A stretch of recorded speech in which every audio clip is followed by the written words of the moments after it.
Welcome back to another episode of Mind Your Marketing. It's been a minute. We have been busy on the agency side. I also took a little vacation. So I'm excited to get back, get producing content for you all. Going a little deeper into this world of marketing, what it's like running an agency, some of the interesting industry news that we see, and maybe my analysis of that. And then also just insights and takes that I have on advertising overall. So today I want to talk about something that I came across and I thought really tied well back into social media, particularly being a social media manager. If you are an SMM, you're already going to know this stuff. But if you are on the admin side, if you have those direct reports that are running social and you're questioning their value, I think this one will help. What this is, I want to talk about the Doorman Fallacy. So if you're not familiar with the Doorman Fallacy, let's break it down. So during the 1980s, consultants went to luxury hotels and recommended that they actually install automatic doors and fire their doorman. They thought, hey, do this one-time fee, fire the doorman. This is a very simple mathematical equation. You're going to increase profits. Bada bing, bada boom. Well, it didn't really play out that way. What actually happened is the profits of the luxury hotels went down. Now, why? This is what's called the doorman fallacy. So this is where we narrow the function of a job to one set of particular tasks. So in the hotel's case, doormen just didn't open and close the door. They kept the front entrance clean. They stopped any loitering, or maybe if homeless people were sleeping in the lobby, they would help get them out. They gave guest directions. They also greeted guests upon arrival, which everybody knows when you're looking for your hotel and you're in a city you've never been to, you walk through, it is kind of nice to have that first person say, hello, welcome to the hotel. Let me get your bags. It added to that experience, especially when you're looking at luxury and you're paying a little bit more. It's nice to have those multiple touch points. So all in all,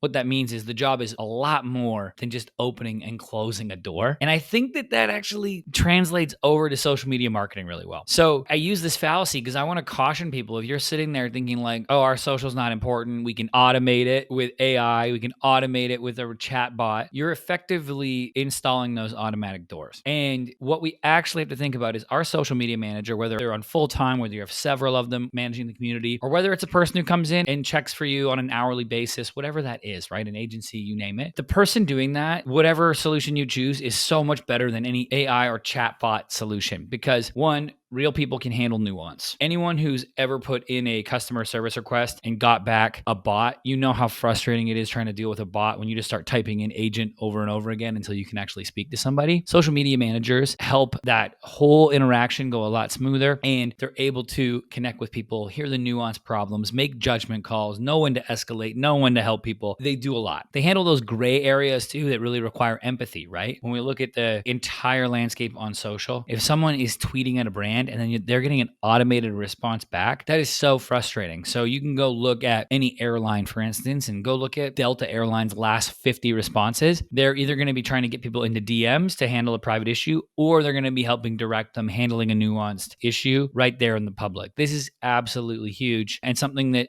a robot just can't do. So for me, I know that this might sound like it's over indexing the importance of having somebody respond on social, but I don't think so. I think social media, number one, is a great spot for community. Two, even bigger spot for customer service, especially when your brand hits that point and you can't be left in the dark or doing some automated chatbot crap that's just going to make customers mad. If people bought from you in the past, they're willing to buy from you in the future. And when they reach out, they're giving you an opportunity to save the customer, maybe not maximize the profit on that one sale. So think about that when we look at this, the job, everything, the doorman fallacy. Social media marketers are doing a lot more than opening and closing the door. All right, that's it for this episode. Hit the like, share, subscribe, all those buttons, and I'll catch you next time.